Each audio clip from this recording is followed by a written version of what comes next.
Hello and welcome to another week of my live show. I'm Stephen Englander and this is Between the Spreadsheets and we're going out live. And I'd like to reintroduce my associate, what would we call you? Full dog, fascist, anti-Semitic, we're Nazi, already there, are we? incompetent Graham. I fixed your internet, Do you know something? We've had a lot of trouble today with the internet. We've had staff upstairs all bundling together to sort of get into the internet because we've changed our internet provider. It's not just we have a leased line because we've got so much download stuff both for the studio and for the accountancy practice. And it's been murdered because we've got a new firm in because we hate Virgin, because we've had nothing but trouble with Virgin. They're so expensive.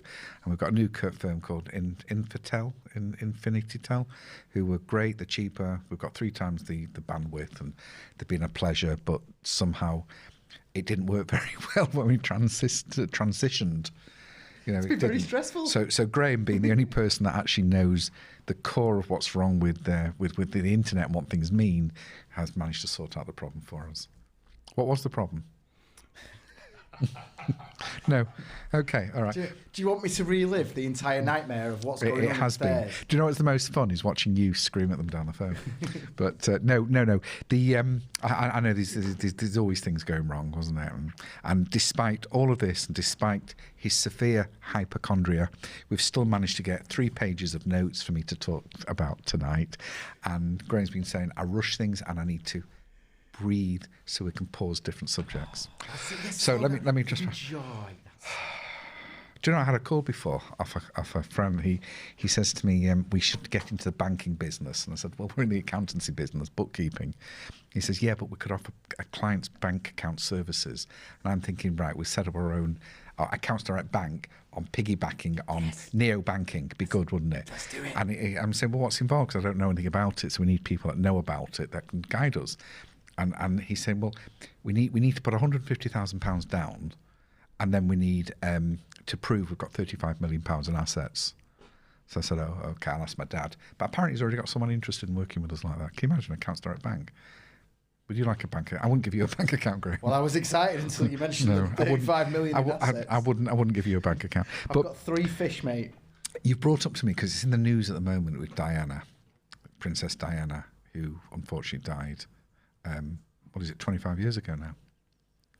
No, the film, the interview with her. So yeah, it's it is. Yeah, because she died a year after the interview, didn't she? So yeah. Do you know I actually went to Paris once, and I was actually near where she died, and there was a plaque there, and it was quite sad, really. Do you know what I was doing? I don't not when people are watching. I was handing out Bibles. Really? At the when I found out she was dead, and it was just like that moment. But you know, there's been in the news because what's his name? Martin Bashir. He was the guy that interviewed her, wasn't he? And he brought her onto he conned her. Really, that's what they're saying, isn't it? He conned her into the interview. He was only a junior at the BBC. He lied to her about his position and everything. Wow. And it's what people will do to get into the papers. But he it was all about a bank statement, wasn't it? Yes. He showed a bank statement to prove transactions. With a brother, so that to create the impression that he had a relationship with the family. Yeah, financial relationship. And the interesting thing is that came out a year after. But the BBC has only just now admitted fault. Yeah, well, they're very good at that, aren't they? Well, they probably haven't. They're probably only recently converted to internet, and maybe they're still waiting for the post to arrive because the post, things went missing in the post. It might be that. But you know what confuses me? If he had to prove by showing Diana a bank statement to say that he really knew her brother, why didn't she just give her brother a ring? Give Charles Spencer. Why didn't she just phone him and say, Charles, do you know this guy? He wants to do an interview with me. He wants me to really pull the royal family down and talk about. I've got this fella here. He wants me to go on the BBC and talk about the affair I had. Do you know him? Yeah, but I don't. But it's just there's so much with people in power. I mean, I wouldn't challenge people in power because you never know when it comes back to bite you. Don't mess with a queen. Don't mess with anyone. I am so respectable to everybody. I'm always nice. I'm always just be respectful. Don't do anything wrong. I know you've been trying to talk me out of that way, but that's me.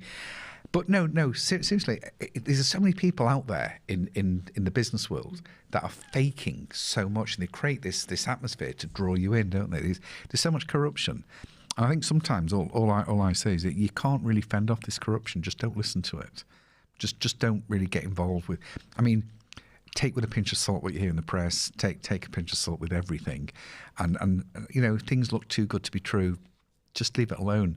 I know I keep getting badgered all the time with these big deals, and I hate it. I think it's like, look, you run a fish and chip shop. Why would someone come along and say, do you want to do this deal worth £27 million in, I don't know, chewing gum? It's all in India at the moment, or Nigeria or somewhere. Why would just be aware? Just sometimes the real thing is not even falling for the scam. It's all the time you waste running around after it instead of focusing on your core business. I tell you what, though. Yeah. What is the lesson to be learnt here? Either. Yeah. Don't mess around, don't lie, because they will catch you. Yeah. Or you'll be on a cushy salary at the BBC for the next 25 years. So by the time they chuck you out, it's basically healthy retirement. Well, I'll never be on a cushy number with the BBC or anybody else. I've got to turn up for work, and I've got to look for clients. I've got to. You turned up in the Batmobile today, mate. Don't you start making out like you've got some hard thing going on here. Oh, poor Stephen. No, I didn't mean it like that. I meant my pants on one leg at the other, just like you. That's not nice. Right, okay. But talking about scams, okay. There are a lot of scams, and they seem to be getting worse and worse. So how do you protect yourself? I mean, the first thing is be realistic. Why they're coming to you? Is it in relation to your normal business? Just don't get caught out in this nonsense.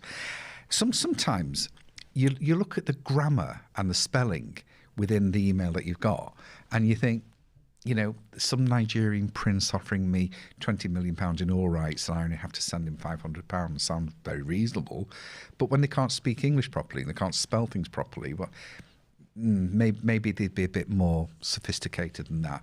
But even so, you can go and have a look at the domain name. Just click on the name that the email's coming from and see if it sounds something good, and maybe even look them up. But the best thing to do is just carry on running your business as your business should be run.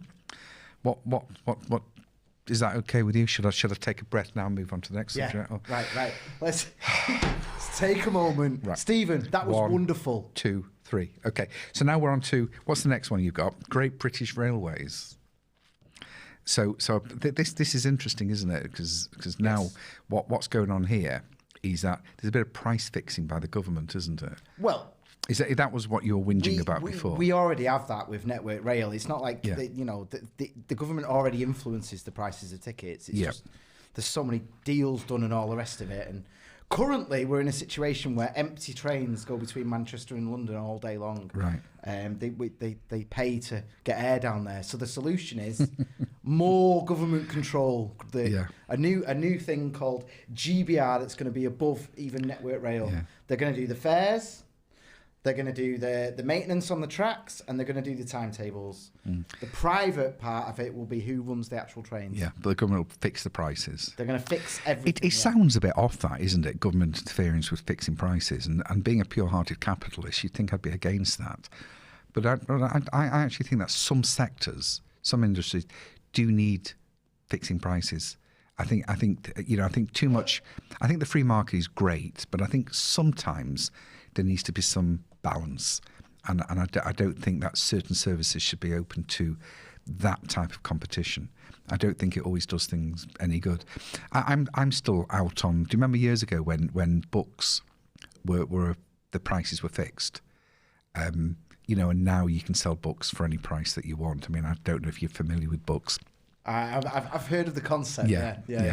But the idea was to protect the authors and the creative talents out there, and so they fixed the price of books. But now they can sell what they want and at any price. I remember the supermarkets came in and started having all these discounted books.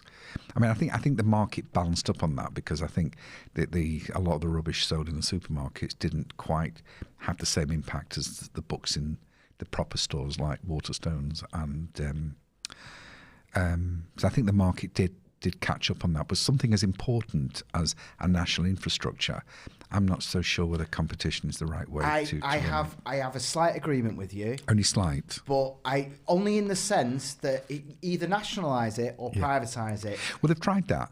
We've never done either in this country. Didn't they privatise the train companies years ago? Did they? Did they not? Well, Network Rail's still been responsible for the old. Because normally what they do when something's failing, they sell it off, and when it's doing well, they try and nationalise it. Well, they outsourced parts of it, so they licensed running certain trains on certain tracks. But that isn't privatised. No. It's actually, it just reminds me a bit of pubs and petrol stations. Go on. Well, when they're doing well, the breweries and the petrol companies put managers in, and when it's not doing so well, they franchise them out or sell them off.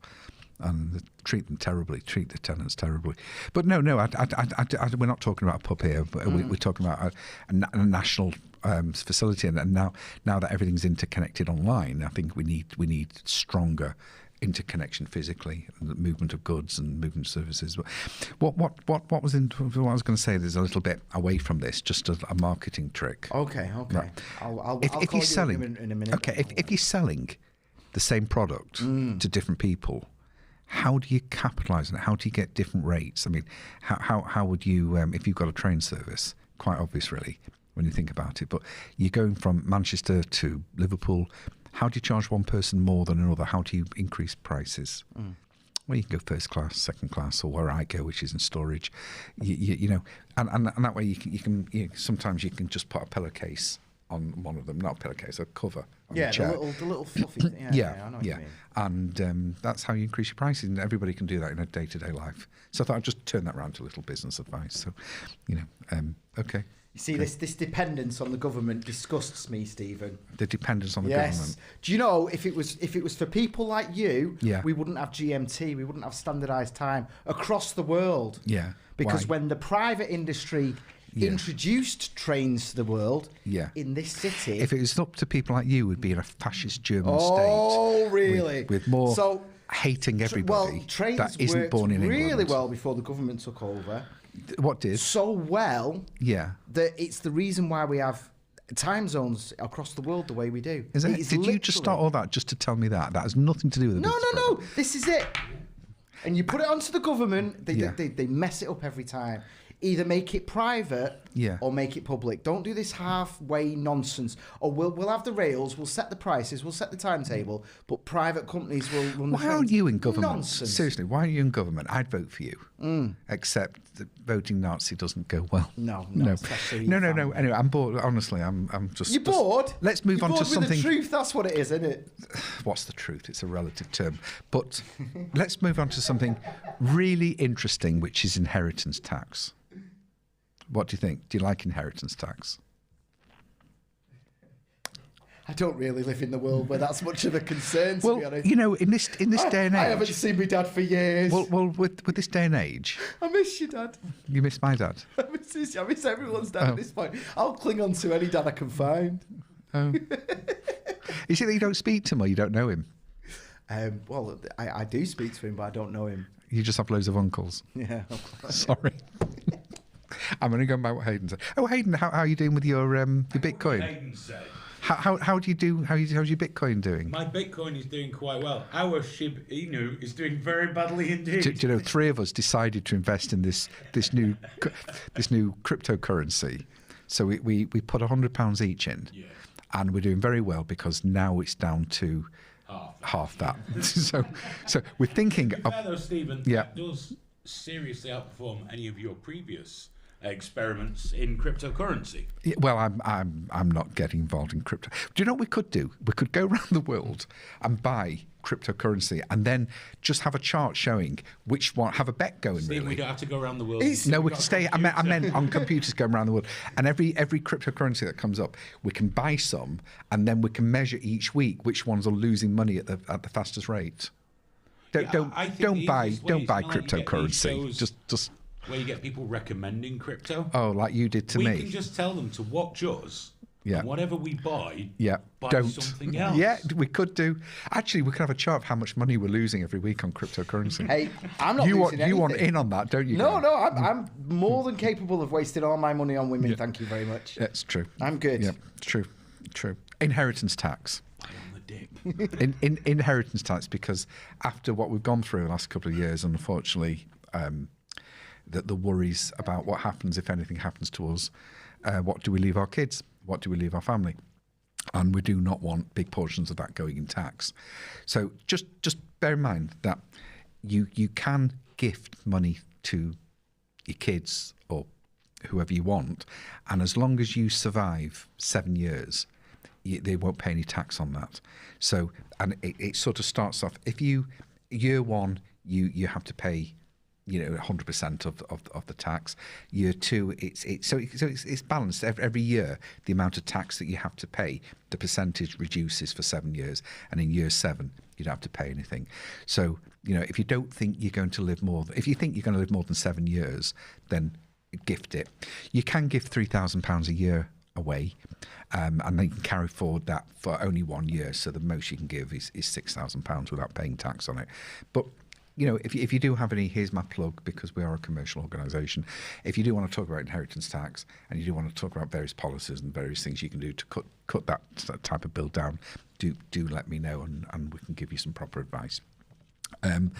That was my inheritance tax bit out of the way, wasn't it? We're going to do the quote of the day, wasn't it? Yeah. Graham came up with me before, and he just, because he writes things down, and he said, I'm looking at the quote of the day, and the quote of the day is good. That's it. And it's by a guy called Jocko Willink. And I thought, what do you mean good? And anyway, I looked him up, and we got a little TED talk. It's only 2 minutes. And I thought, this guy looked like a thug, but he's actually brilliant. And he's my new hero.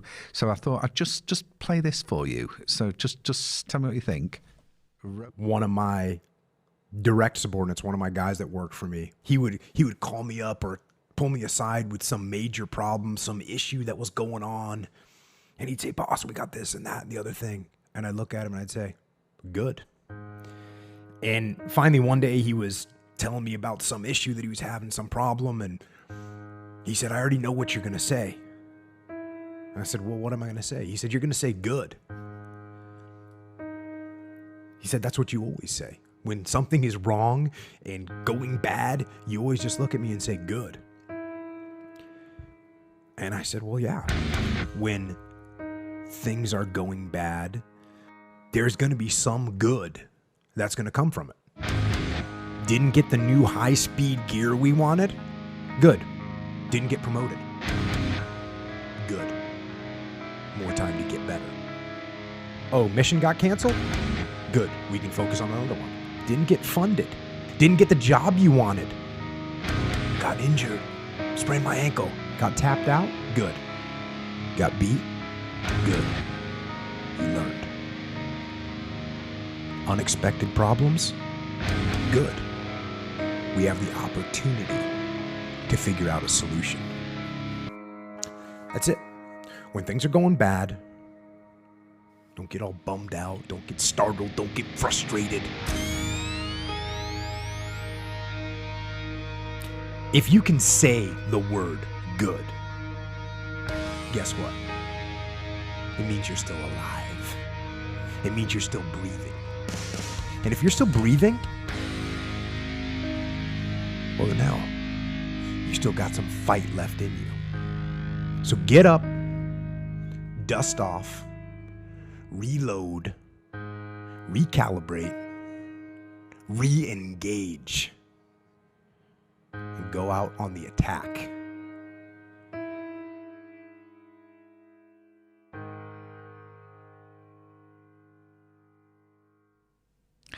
I thought that was quite inspiring. I think he's a very interesting guy. He was, obviously, as you can see, is some sort of commando. He's a literature graduate. We're going to get him on the show. Whoa, stay tuned. I'm not going to tell you when he's going to come on, but we've got him on the show.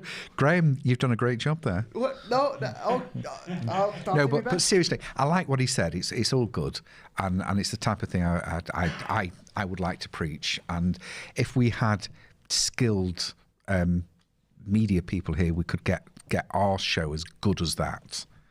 But, we're trying. It's, you pay peanuts, I suppose. We were talking about UK inflation before, jumping. It's sort of like doubled in April. And Graham was very worried because he had to pay a bit more from Osbar. But the the thing is, I wouldn't panic anyone. I don't think inflation is going to double. I don't think it's going to go much higher.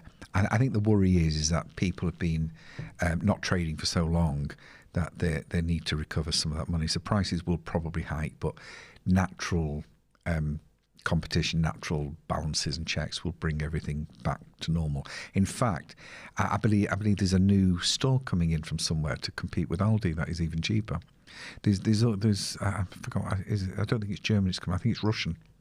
I think there's a new Russian load of stores opening or coming over. No, seriously. Trying to connect with a common man, are you? Trying to remember what cheap shops are called? I used to have cheap shops. I used to have discount shops. That was a long time ago, Stephen.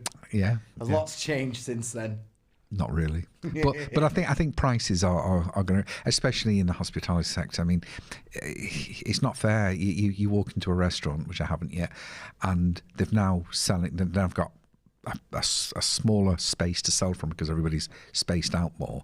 Can't get staff, so they're going to have to pay more, and the prices are going to go up. So do be prepared. That's the thing at the moment with the restrictions. For example, you're not allowed to go to the bar to order a drink. You have to be. So you need more staff. There's more staff. Yeah. Whereas you used to just have 2. Now you've got 8. Yeah, it's just something we're going to have to live with. Prices have gone up. Everything's going to go up. But I don't think it's. There will be the odd restaurant, the odd bar, the odd business, the odd shop that will fleece people and get far more prices. But it's prices have got to go up because a lot more expenses, cost of living's going up, minimum wage is going up, everything's going up all the time, and we've got a lot to recover from. So that's just my thing about inflation. Right. I want to ask you something if you don't mind. Oh God, 9 inches. Sorry, different question. Different question, isn't it? No. Right. I've spent a lot of time here, and it's odd because I'm sitting in on more and more meetings and everything. And for anyone who doesn't know, we are actually in an accountancy firm right now. Yeah. And it's full of bookkeepers and all the rest of it. And they're constantly hammered. But I still don't understand, genuinely, if you're a small business, why you'd have an accountant. Like, why bother? What? If everything's online and you can just do it, why are people giving you a ring? Genuinely. I think the first answer is that people associate accountants and bookkeepers with keeping things ready for the taxman. So HMRC, whether it's VAT or corporation tax or personal tax or national insurance. And I think people associate accountants with keeping the tax bill down and complying with legislation, because there's some really tough legislation now. And there's so many penalties if people don't get it right. It's even different from last year. And you've even got to file things in a certain way, and you've got to provide even digital copies of every invoice in and out of your business and explanations of all your transactions, because for some reason HMRC don't seem to trust anybody.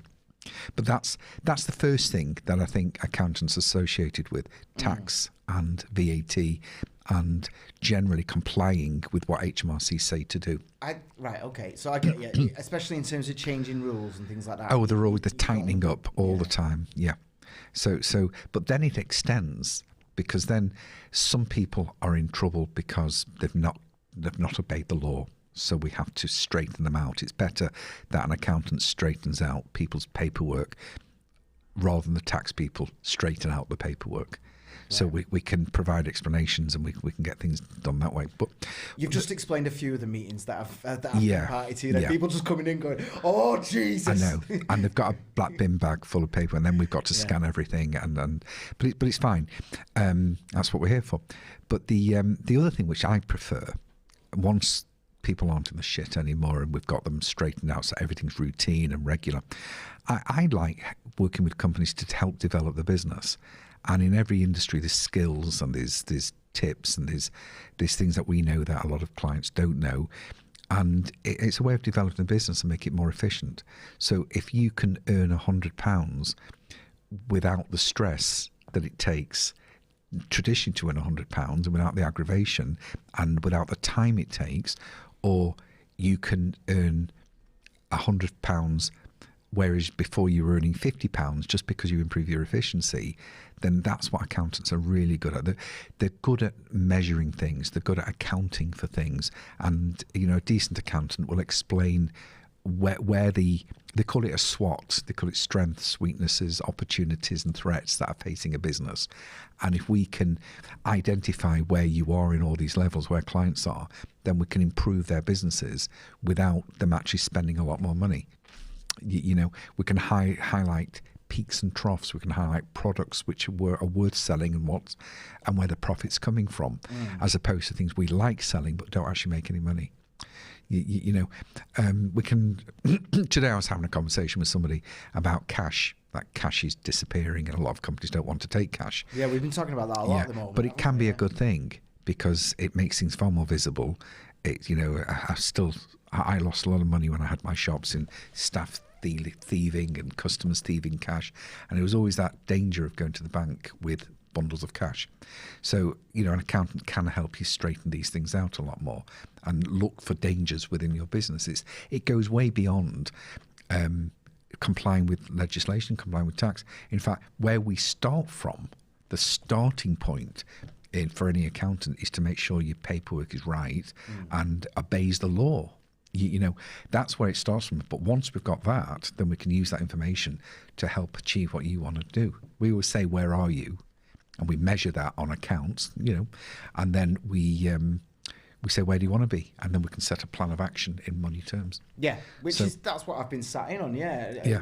It does work. I'm not bullshitting here. It's the way it is. Yeah. So I don't tend to talk to people where paperwork's a mess and all over the place. I sort of say, yeah, how are you? Da, da, da, da.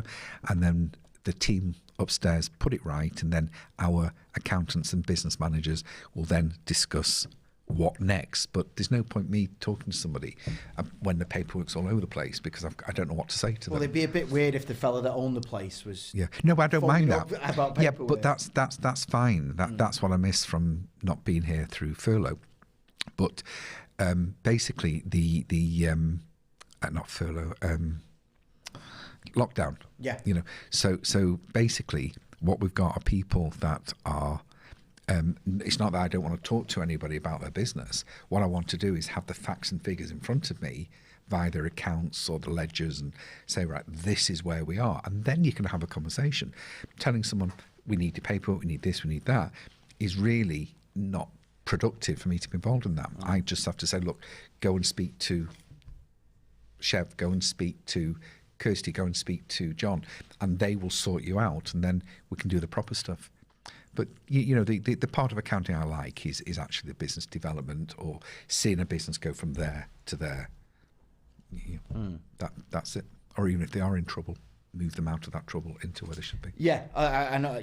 That's most of the people I know that are involved with accountants is because they've moved country and they didn't realise they had to pay tax in the old country, and they're like, oh my god. Oh yeah. So all that sort of nonsense. Like, yeah. Well, that's something we can have that's just a lot of people don't really understand, and they hear sort of stories in the pub about what they can and can't do, and I don't think that's what we should be. You've opened my eyes up to it though. I'm seeing it because it's like you like anything, isn't it? Like I've got this phone. Yeah. I pay a certain amount of money every month for this phone because I know it's going to make me way more, and it's a similar sort of setup, isn't it? You're paying. You know. Well, you're paying us.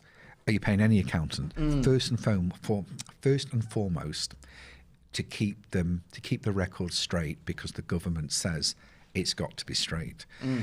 But taking the assumption, the truth, that bad paperwork is bad business is where a decent accountant will jump from. The job doesn't end when the books are right. The job begins when the books are right. Yeah, I don't care. I don't care about that. I just want to make more money. That's it. Like as long as well, some people just want the business. They want less hassle. Yeah. Not everybody wants to make more money. I mean, it's a silly thing to say because people do, but a lot of people want an easier. That's why our bang it in a box says bang it in a box, and you can have more time in bed and more time doing more useful things like than bookkeeping. I like being in bed. Do you like that? Yeah. Yeah, I can imagine you do. On my own though, like, you know. Why are you dancing? Anyway. Did you just ask me, another human being, why I'm dancing? Why are you dancing? Why would you bring that tone to me like that, man? Try and destroy my love of life? Because we're talking about important things like yeah, accountancy, I'm not happy. not a love of life. If you want love of life, don't be an accountancy practice. Well, okay, well I won't do any bookkeeping then.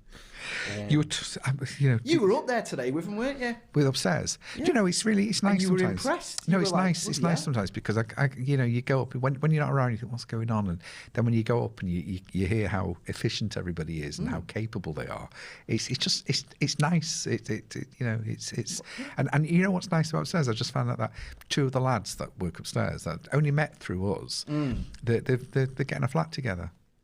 I mean, they're not together. I mean, they might be, but they're not. But I thought that was quite nice because everybody gels quite well. Yeah, no, that's good. They often go out for a drink. They never invite me, but this is such as life. But no, they're a good team. I quite like it that they're a good team. They're nice people. You're quite disconnected, so they're probably better than you. Well, today showed you they're better than you realise, maybe. Yeah, I think I knew they were competent. I wouldn't have employed them if they weren't competent. But it's just a nice atmosphere. They're just nice people. Kirsty, that's what it is. Oh, because they're scared of her. They keep saying that. It's not just the fear, but yeah. I think they're just nice people. You wanted me to mention Zoe Ball, didn't you? I've got a question here. Sorry, breathe, end of, why does a small business need an accountant? And now we have Zoe Ball, and you put the headline, Zoe Ball leaves Strictly, and you've put it takes two, and then you've asked me, what do you do when you lose the talent? Yeah. And, when we lose talent upstairs, it's always upsetting. No. I put this in as a threat. Talent is good. We're always looking for talent in business. Oh, you're totally replaceable. No. Sorry. Graham, were you talking about you? This is a threat segment, Stephen. I would be lost if you went. Somebody's entering a wage negotiation. Yeah. Hey, sorry, you don't have to pay me any more, Graham. You can stay at the same amount you pay me to come in. Don't worry about it. I just need people to talk to. That's it. No, I saw, there's this guy. I saw him looking through the bins the other day, and as I walked past him, he looks at me, and I thought, you know what? He could have some. Let's not go there because I wouldn't replace you with someone that's eating out the bins, Graham. No. But we do appreciate you again. Coming in on Tuesday, right? Well, but Zoe Ball, I don't know who she is, and I don't watch Strictly Come Dancing. I don't watch programs like that. It's shit. I've read the situation terribly, then, haven't I? In terms of a segment. I thought you were going to introduce the idea of nurturing good talent and around your business, because having the right people it's just what it's all about. Yeah. And when you lose the talent, I thought you were, because I know you wanted Zoe Ball mentioned this because when we put it out there and you do the SEO on this video, Zoe Ball is quite into it. She's going to be on the thumbnail for this clip. Yeah. If you are watching this clip, please drop us a thumbs up. Yeah, I appreciate that. and subscribe to my what's it called? Ring the bell. It's not quite the format that I was discussing earlier, but we're almost there. But no, I don't know anything about Strictly. I don't know anything about Zoe Ball. I think we're always looking for talent. If any of you out there think you can come and run my business better or would make a great bookkeeper for us, I mean, we're always looking for good, strong talent in sales and everywhere else. So we'll just do contact me. If you're an idiot, don't. We don't need more of them, do we, Graham? What was interesting? Have you heard of a company or an organisation called Bedside Kosher? No. I didn't last long. No, it's the I've thing. never heard of them. Do you know if you've got special dietary, like a lot of Jewish people only eat kosher food? Yes, I'm aware of the concepts of kosher. And they're in hospital, or they can't feed themselves, or they've got problems. And hospitals they're not always geared up for kosher food or even halal food or halal. Sorry. Isn't that basically the same though? If you're sick. No. If you just had a heart attack and they're like, we've only got halal, you'd be like, all right then. Well, if you're dying, then you eat what you eat. But I think people, if they're religious, they keep to whatever dietary they're supposed to keep to. And there's another thing, even if it's not religious, if you grow up on a certain type of food, then then that's what you get used to, and that's what you like. It's probably why you like sprouts so much. I like sprouts. Nothing. It's just I know that you both eat lots of Sprites by the noises that come over. But your excuse? My excuse is good living. But what the reason why I mention this is because I think I think a great concept, a great way of small businesses doing well is by catering to a niche. I don't mean literally catering and food. I mean just supplying a niche. And the more you can find a niche market, the better you'll do. And it's easier to sell as well. So, but what I found interesting was that they put a promotion on a crowdfunding site, and after 36 hours, they've raised £360,000. I mean, I've never done well with crowdfunding. You know, what are you offering? No, we've done crowdfunding a couple of times because we did a few years ago. We were trying to help work with the job centre, and we were trying to get people back to work, and we were training them in bookkeeping and all sorts of things to get them back out and helping them find jobs. And I was funding it myself, and I thought it'd be nice if I could fund this properly and really get it out there, not go beyond just bookkeeping and help people retraining, all sorts of things. It's just something that I quite enjoyed. And we put together a crowdfunding campaign and got nothing came back. I don't know, they obviously didn't like the cause or didn't like me, but yeah. So hot tub streams, that's what you got to do. That's the meta. I don't know, now. but if anybody would like to set up an academy, we could talk about it, because I've got all the facilities to get it to start it up again. And we got about 90% of the people that came in back to work. And we had dozens and dozens of people through the door. So yeah, but eventually I just didn't have the time to manage it. So but I do like the idea that people can go on crowdfunding sites, and I've seen a few people make a few quid out of it and help businesses get off the ground.